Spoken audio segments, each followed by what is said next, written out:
നമസ്കാരം. ഇൻഫർമേഷൻ മീഡിയയുടെ പുതിയൊരു വീഡിയോസിലേക്ക് എല്ലാ കൂട്ടുകാർക്കും ഒരിക്കൽ കൂടി സ്വാഗതം. ആധാർ കാർഡുള്ള ആളുകൾ ശ്രദ്ധിക്കേണ്ട വളരെ സുപ്രധാനമായിട്ടുള്ള അറിയിപ്പായിട്ടാണ് ഇൻഫർമേഷൻ വീഡിയോസ് വന്നിട്ടുള്ളത്. ഈ 4 കാര്യങ്ങൾ ശ്രദ്ധിക്കാതിരുന്നു കഴിഞ്ഞാൽ നമ്മുടെ പെൻഷൻ അടക്കമുള്ള സർക്കാർ ലഭിക്കുന്ന ആനുകൂല്യങ്ങൾ ചിലപ്പോൾ മുടങ്ങിയേക്കാം. നമ്മുടെ ബാങ്ക് ഇടപാടുകൾ നമുക്ക് ചിലപ്പോൾ നഷ്ടപ്പെട്ടേക്കാം. അങ്ങനെ ഒരുപാട് ബുദ്ധിമുട്ടുകൾ വരുന്ന ഈ 4 കാര്യങ്ങളെക്കുറിച്ചെല്ലാം വളരെ വിശദമായി നോക്കാം. അതിനു മുന്നോടിയായി ഇൻഫർമേഷൻ മീഡിയയുടെ വീഡിയോസ് നിങ്ങൾ ആദ്യമായിട്ടാണ് കാണുന്നതെങ്കിൽ ചാനൽ സബ്സ്ക്രൈബ് ചെയ്യാൻ മറക്കരുത്.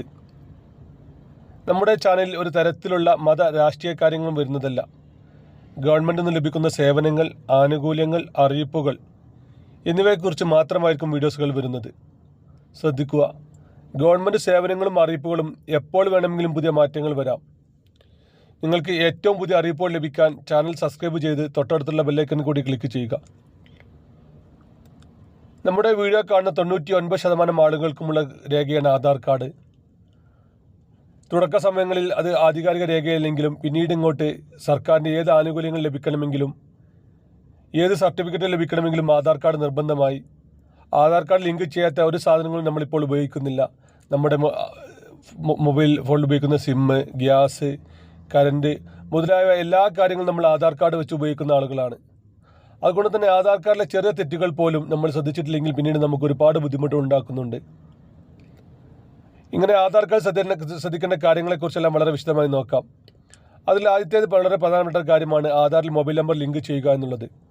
നമ്മുടെ വീഡിയോ കാണുന്ന 90% ആളുകളും മൊബൈൽ നമ്പർ ലിങ്ക് ചെയ്തിട്ടുള്ള ആളുകൾ തന്നെയാണ്. പക്ഷെ ഇതിൽ ശ്രദ്ധിക്കേണ്ട ഒരു കാര്യമുണ്ട്. നമ്മളിപ്പോൾ ഉപയോഗിക്കുന്ന നമ്മുടെ കൈവശമുള്ള നമ്പർ തന്നെയാണ് നമ്മൾ ഉറപ്പുവരുത്തണം. നമ്മൾ ആധാർ കാർഡ് ലിങ്ക് ചെയ്ത മൊബൈൽ നമ്പർ അത് വേറെ ആരുടെയെങ്കിലും കൈവശമാണെങ്കിൽ അതിലേക്ക് വരുന്ന OTP ഉപയോഗിച്ച് നമ്മുടെ അക്കൗണ്ടിലെ പണം ഇടപാടുകൾ നടത്താൻ സാധിക്കും.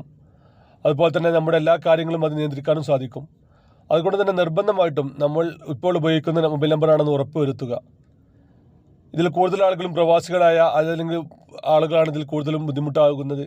അവർ നാട്ടിൽ വരുന്ന സമയത്ത് അവർ സിം എടുക്കുകയും ആ സിമ്മിൽ ആധാർ കാർഡിൻ്റെ നമ്പർ കൊടുക്കുകയും പിന്നീട് പ്രവാസത്തിലേക്ക് തിരിച്ചു പോയി ആ സിം നഷ്ടപ്പെടുകയും അങ്ങനെ ഒരുപാട് ആളുകൾ ബുദ്ധിമുട്ട് അനുഭവപ്പെടുന്നുണ്ട്.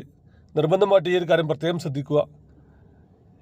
നമ്മൾ ഒരു സിം ഉപയോഗിക്കാതിരുന്നു കഴിഞ്ഞാൽ 6-8 മാസം നമ്മൾ ഉപയോഗിക്കാതിരുന്നു കഴിഞ്ഞാൽ ആ സിം നമ്മൾ വേറൊരാൾക്ക് ലഭിക്കുകയും ആ OTP ഉപയോഗിച്ച് നമ്മുടെ ഇടപാടുകൾ അവർക്ക് നടത്താനും സാധിക്കുന്നുണ്ട്. അതുകൊണ്ട് തന്നെ നിർബന്ധമായിട്ട് ഈ ഒരു കാര്യം പ്രത്യേകം ശ്രദ്ധിക്കുക. ലിങ്ക് ചെയ്യാത്ത ആളുകൾ പെട്ടെന്ന് തന്നെ ലിങ്ക് ചെയ്യുക. ലിങ്ക് ചെയ്ത ആളുകൾ നമ്മുടെ കൈവശമാണ് ഇപ്പോഴും ആ നമ്പറെന്ന് ഉറപ്പുവരുത്തുക. അതുപോലെ തന്നെ ശ്രദ്ധിക്കുന്ന മറ്റൊരു വിഷയമാണ് നമ്മുടെ ഡേറ്റ് ഓഫ് ബർത്ത്. നമുക്കറിയാം, നമ്മൾ ആധാർ കാർഡ് എടുത്ത സമയത്ത് പല ആളുകളും പല പഴയ രേഖകൾ കൊടുത്ത് അതിൽ പ്രധാനമായും കൊടുത്തിരുന്നത് നമ്മുടെ വോട്ടർ ID കാർഡാണ്. പഴയ വോട്ടർ ID കാർഡിൽ ഇപ്പോൾ ഡേറ്റ് ഓഫ് ബർത്ത് ഉണ്ടാവാറില്ല, വയസ്സ് മാത്രമാണ് ഉണ്ടാവാറ്. അത് വെച്ച് അവർ കണക്ക് കൂട്ടി ജനവർഷം കൊടുക്കുകയും അതുകൊണ്ട് തന്നെ പല തെറ്റുകളും അതിൽ കടന്നു കൂടിയിട്ടുണ്ട്. അങ്ങനെയുള്ള ആളുകൾ ആധാർ കാർഡിലെ ഡേറ്റ് ഓഫ് ബർത്ത് തിരുത്തുക. അതുപോലെ തന്നെ ഈ ഒരു ആധാർ കാർഡിലൊരു പേര്, ബാങ്ക് അക്കൗണ്ടിൽ മറ്റൊരു പേര്, പാൻ കാർഡിൽ മറ്റൊരു പേര്, ഇങ്ങനെ പല ആളുകൾക്കും പല വ്യത്യാസങ്ങളുമുണ്ട്. അങ്ങനെയുള്ള ആളുകൾക്ക് സർക്കാരിൻ്റെ സേവനങ്ങൾ ചിലപ്പോൾ മുടങ്ങിയേക്കാം.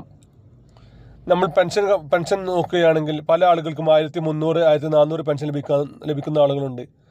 ബാക്കിയുള്ള 200, 300 രൂപ കേന്ദ്ര വിഹിതമാണ്. പക്ഷേ പല ആളുകൾക്കും ആ വിഹിതം ഇപ്പോൾ 8 മാസം 9 മാസമായി ലഭിക്കാത്ത ആളുകളുണ്ട്. അതിൽ പ്രധാന കാരണം നിങ്ങളുടെ ആധാർ കാർഡിൽ ഒരു പേരും പെൻഷൻ ID മറ്റൊരു പേരും ബാങ്ക് അക്കൗണ്ടിൽ മറ്റൊരു പേരും എന്നിങ്ങനെ പല പേരുകളും ഉള്ളത് കൊണ്ടാണ്. ചിലപ്പോൾ ചെറിയ ചെറിയ സ്പെല്ലിംഗ് മിസ്റ്റേക്കുകൾ മാത്രമായിരിക്കും ഉണ്ടായിരിക്കുക. എന്നിരുന്നാലും ശരി, അത് പേര് തെറ്റ് തന്നെയാണ്. അങ്ങനെയുള്ള ആളുകൾ ഇത് 3 ചെക്ക് ചെയ്ത് നോക്കി കറക്റ്റാക്കുക.